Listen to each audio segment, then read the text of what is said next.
오늘 우리에게 주시는 하나님의 말씀은 여호수아 11장 18절에서 23절의 말씀입니다. 구약 성경 337면입니다. 여호수아가 그 모든 왕들과 싸운 지가 오랫동안이라 기브온 주민 히 족속 외에는 이스라엘 자손과 화친한 성읍이 하나도 없고 이스라엘 자손이 싸워서 다 점령하였으니 그들의 마음이 완악하여 이스라엘을 대적하여 싸우러 온 것은 여호와께서 그리하게 하신 것이라. 그들을 진멸하여 바치게 하여 은혜를 입지 못하게 하시고 여호와께서 모세에게 명령하신 대로 그들을 멸하러 하심이었더라. 그때 여호수아가 가서 산지와 헤브론과 드빌과 아낙과 유다 온 산지와 이스라엘의 온 산지에서 아낙 사람들을 멸절하고 그가 또 그들의 성읍들을 진멸하여 바쳤으므로 이스라엘 자손의 땅에는 아낙 사람들이 하나도 남지 아니하였고 가사와 가드와 아스돗에만 남았더라.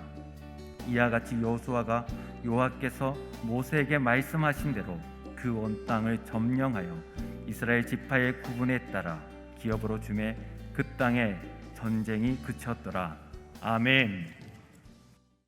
성령께서 하시는 일은 인간을 날마다 새롭게 변화시켜 나가는 일입니다.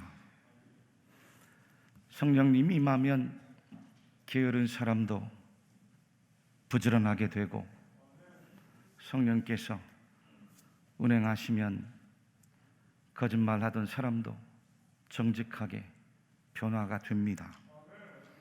인생을 비관하며 살아가던 사람도 성령님이 도와주시니 인내하고 희망을 가지고 자기 삶을 창조적으로 이루어내는 거죠. 남을 원망하고 불평하고 이 상황을 남 탓하며 살아가던 이들도 성령께서 동행해 주시니 남의 죄가 아니라 바로 나의 죄임을 깨닫게 되는 겁니다. 무엇보다 성령님이 임하면 이 사람의 여러 감각들이 다 발달을 합니다. 지적인 감각도 발달을 하고 감정의 감각도 풍성하게 발달을 합니다. 의지도 얼마나 굳세지는지 몰라요. 특별히 성령은 하나님의 영이기에 영적인 감각이 매우 높아져서 전에는 분별하며 살아가지를 못했는데 성령의 역사와 마귀의 역사를 잘 분별해서 악은 멀리하고 선은 선택하는 열매를 맺는 거예요. 전에는 어떤 일에도 무감각하던 사람이 작은 일에 감동을 합니다. 평범한 일에도 기뻐할 줄 알게 되고 작은 일, 사소한 일, 일상의 일에 얼마나 감사가 터져나오는지 몰라요. 감정도 풍부해지니 남들과 함께 웃고, 아멘, 남들과 함께 울고 공감을 하는 거죠. 전에는 늘 쫓기고 놓치고 분주하던 일들이 지각이 발달하니까 미리미리 생각하고 그 일의 우선순위를 잘 분별하면서 모든 일들을 계획 있게 진행해 갑니다. 그러니 인생이 좋아질 수밖에 없어요. 의지도 발달하니까 일을 끈기 있게 참아냅니다. 아무리 어려운 상황에도 쉽게 포기하지 않습니다.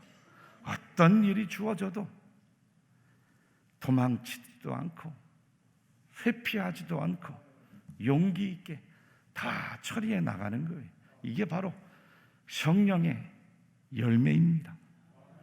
성령의 기능이에요. 성령의 역사입니다.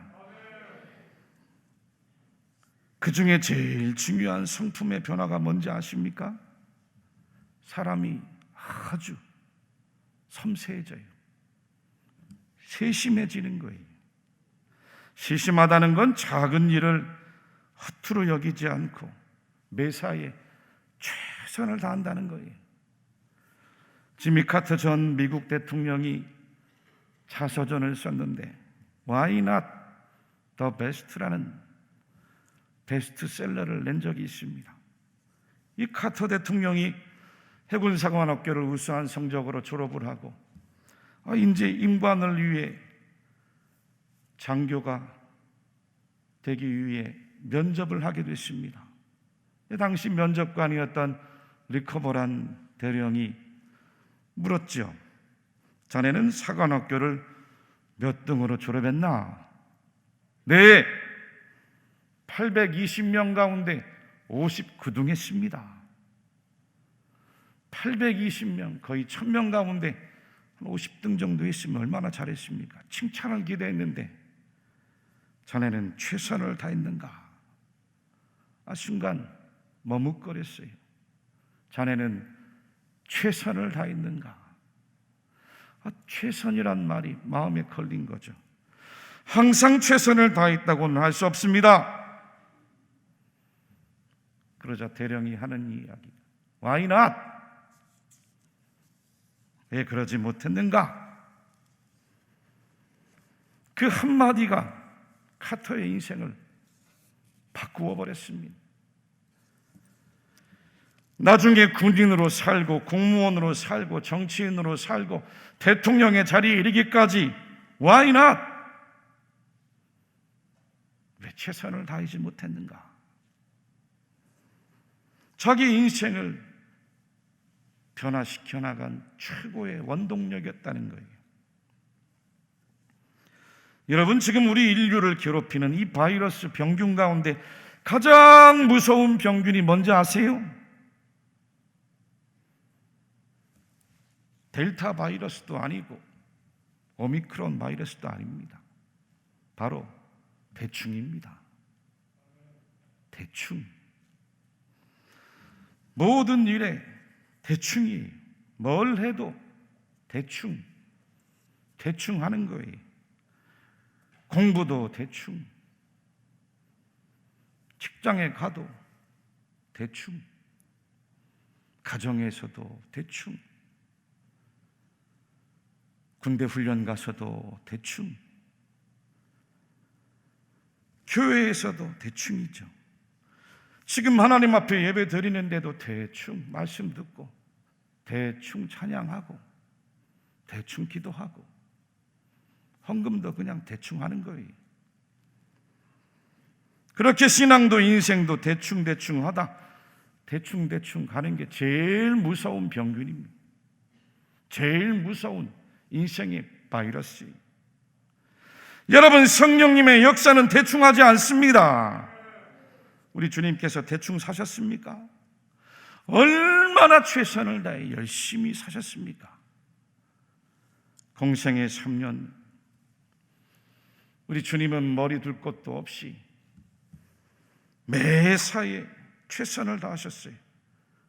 얼마나 최선을 다하셨는지 그 마지막 십자가 위에서 물과 피를 다 쏟아내기까지 최선을 다하셨어요.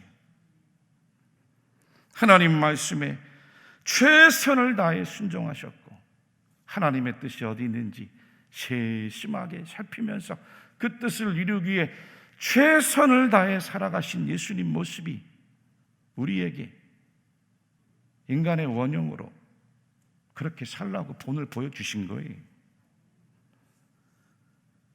우리 주님께서 주신 천국 복음 말씀 가운데 달란트 비유가 있었습니다. 5달란트 받은 자는 5달란트를 남겼고 2달란트 받은 자는 2달란트를 남겼는데 1달란트 받은 자는 아무 일도 하지 않았죠.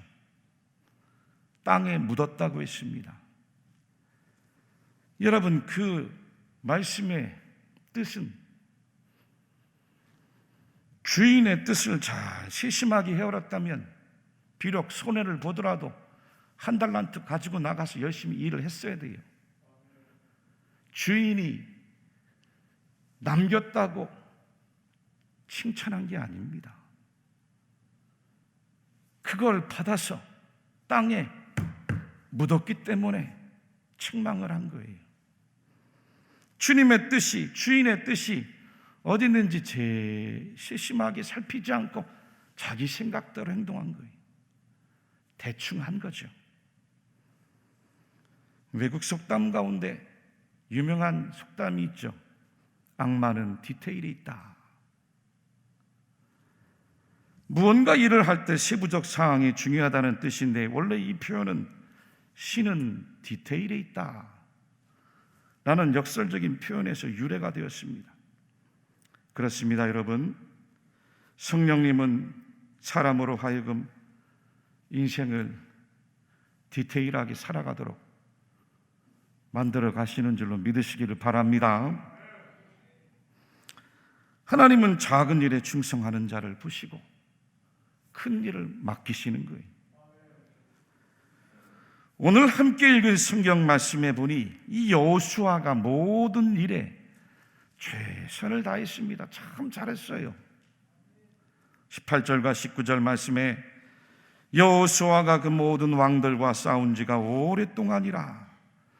기브온 주민 히위 족속 외에는 이스라엘 자손과 화친한 성읍이 하나도 없고 이스라엘 자손이 싸워서 다 점령하였으니 라고 증언했습니다. 이 이스라엘이 과거 애굽에서 종살이 하지 않았습니까? 광야에도 후손들이 태어나고 자랐습니다. 이것은 이들이 전쟁에 나가 승리할 만한 그 변변찮은 무기도, 군사적인 전략도, 어떤 체계적인 훈련도 받은 일이 없다는 뜻입니다. 오직 하나님을 믿는 믿음 하나로 말씀에 순종해 지금까지 싸워 이겨왔어요. 그렇게 7년간을 그 가나안 산지에서 잔악하고 포악하고 싸움 잘하기로 소문난 그 7 족속을 하나하나 무찔러 온 겁니다. 이스라엘 자손이 싸워서 다 점령하였다고 했는데, 이것은 하나님께서 약속하신 대로 하나님께서 이루어 주신 거예요. 특별히 20절 말씀에 그들의 마음이 완악하여 이스라엘을 대적하여 싸우러 온 것은 여호와께서 그리하게 하신 것이라. 그들을 진멸하여 바치게 하여 은혜를 입지 못하게 하시고 여호와께서 모세에게 명령하신 대로 그들을 멸하려 하심이었더라. 하나님 말씀 이루시기 위해 이스라엘과 함께 하셨던 은혜지요. 여러분, 여호수아와 그들이 하나님 말씀에 순종해서 이긴 것 같습니까? 그 순종도, 그 믿음도, 승리도 하나님 은혜요, 하나님 주신 겁니다. 믿으십니까? 하나님께서 우리를 인도해 가시는 방법이, 우리는 아무것도 하지 않는 마치 로봇처럼 가만히 있고 하나님께서 여러분들을 뒤에서 조정해 가는 것이 아니에요. 여러분들이 마음을 다하고 힘을 다하고 뜻을 다하여 하나님 의지하고 하나님 사랑하고 하나님 경외하며 나오기를 기다리시는 거예요. 우리 아이들을 키울 때 보면 걸음마를 배웁니다. 걸음마를 떼기까지는 작게는 수백 번에서 많게는 수천 번이 넘어진대요. 여러분, 넘어질 때마다 아이 손을 붙들고 도와줘 보세요. 걸음마 떼는 게 늦어집니다. 넘어지고 또 넘어져도 스스로 일어나 다시 걸을 때까지 바라봐 줘야 되는 거예요. 아름다운 나비가 되기 위해서는 애벌레가 그 작은 고치를 반드시 뚫고 나와야 됩니다. 그 바늘만한 좁은 구멍 사이를 힘들게 빠져나와야 멋진 나비가 되는데, 그 시간이 한나절이랍니다. 어느 한 소년이 너무 안타까워 그 모습을 지켜보다 칼을 가지고 가서 그 고치 끝 사이를 살짝 잘라줬어요. 그 애벌레가 나비가 되어 나오는데 가만히 보니까 날개 무늬도 빛깔도 달랐어요. 몇 번 힘겹게 날짓을 하다니 그냥 땅바닥을 질질 끌다가 그만 죽고 마는 거예요. 나중에 안 사실은 그 애벌레가 고치를 나올 때에 나비가 되기 위해 그 고통을 이겨내야 되는 거예요. 누구의 도움이 있어서는 안 됩니다. 그 뚫고 나오는 힘을 통하여서 날개 근육에 힘도 붙고 멋진 나비가 되기 위한 모든 영양소를 다 받아낸다는 겁니다.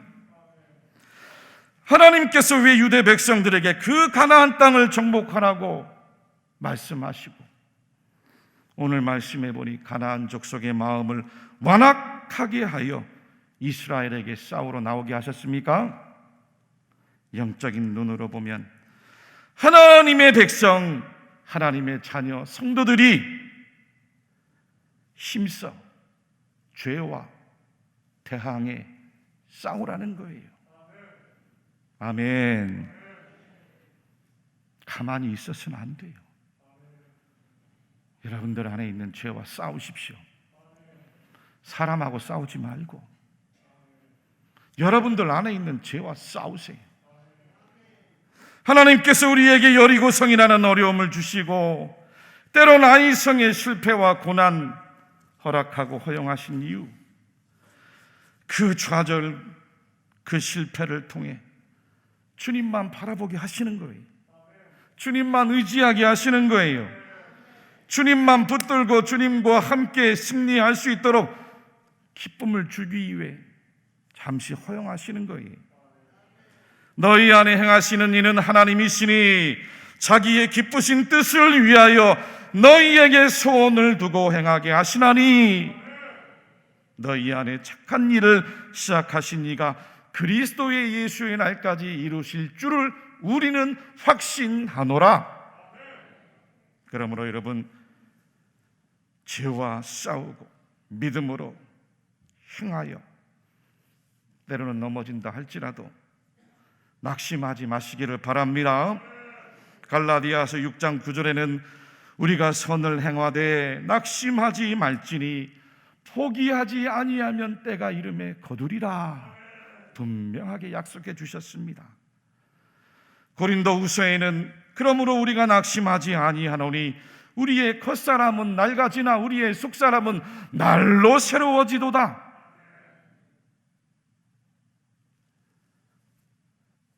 여러분들의 가정을 괴롭히고 여러분들의 인생을 괴롭히고 여러분들의 자녀와 앞길을 괴롭히는 그 무엇, 그 어떤 죄가 있습니까? 여러분들의 인생과 영혼을 거슬러 낙심케 하고 절망케 하는 죄가 있습니까? 아직도 예수 믿노라고 하면서 나만이 하나님 앞에 은밀히 알고 있는 그 어떤 악습이 있습니까? 싸워서 끊어버리시기를 바랍니다. 싸워서 잘라버리시기를 바랍니다. 하나님께서 얼마나 기뻐하는지 몰라요. 지켜보시는 거예요.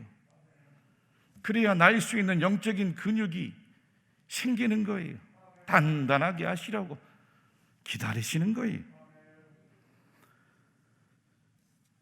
사랑하는 자들아, 거류민과 나그네 같은 너희를 고나노니 영혼을 거슬러 싸우는 육체의 정욕을 제어하라.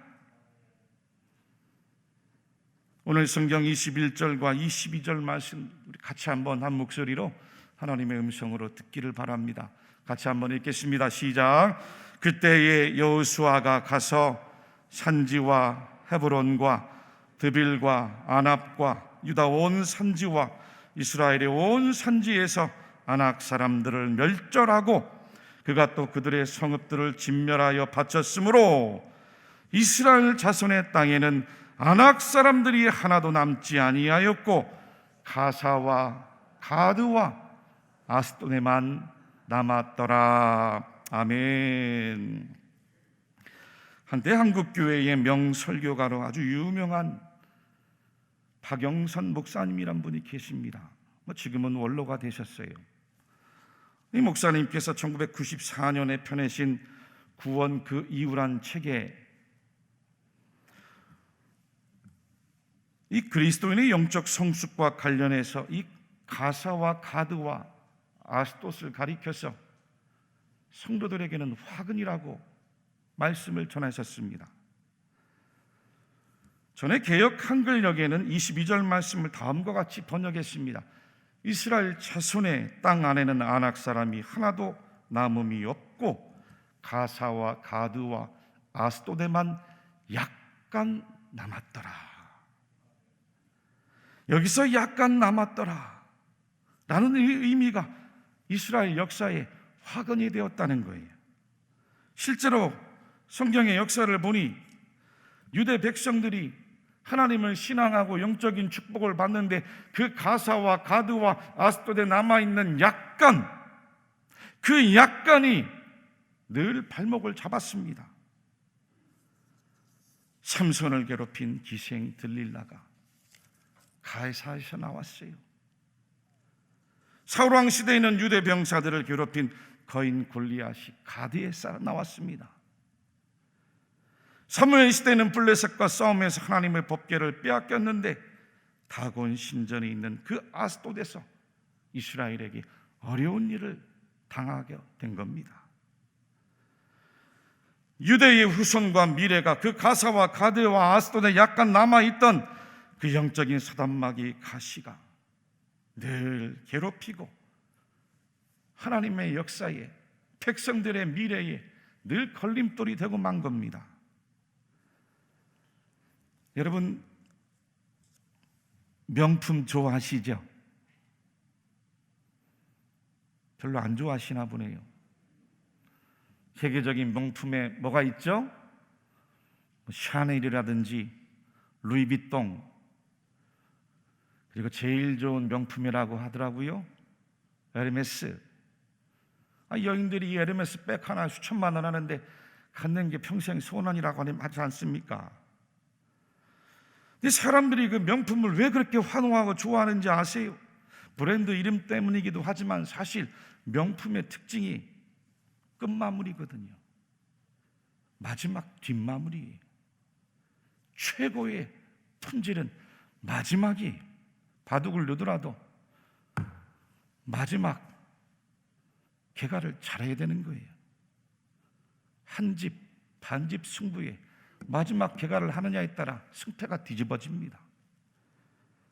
이스라엘 백성들이 아무리 잘했어도 약간 남았던 가사와 가드, 아스돗, 영적인 가시가 되고 만 겁니다. 핸드백도 시계도 옷도 물건도 그러한데 우리 인생이 명품이 되지 않겠습니까? 우리 자녀들이 명품 가정이 되지 않겠습니까? 내 인생, 내 가정, 우리 교회, 우리의 신앙이 명품이 되지 않겠습니까? 하나님 주시는 영적인 복을 받아야 되는데 그것을 가로막는 가사와 가드, 아스돗같이 아직도 해결하지 못하고 붙들고 있는 그거, 아직도 끊지 못하고 있는 그거, 성령님께서 근심하고 계신데 하나님께서 보실 때 안타까워 하시는데 그거 붙잡고 뭐 하겠습니까? 아무런 영적인 유익도 없고 인생의 진보도 역사의 발전도 없는 우리 주님께서 주신 심령 천국도 누리지 못하고 늘 후회하고 늘 반복하며 살아가겠습니까?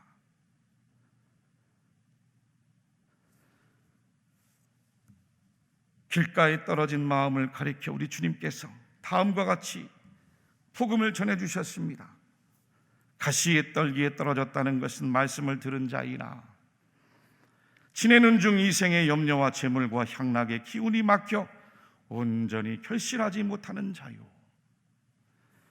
이생의 염려, 재물의 향락, 인생의 쾌락, 하나님보다 더 좋아하는 그것들이 가로막는다는 거예요.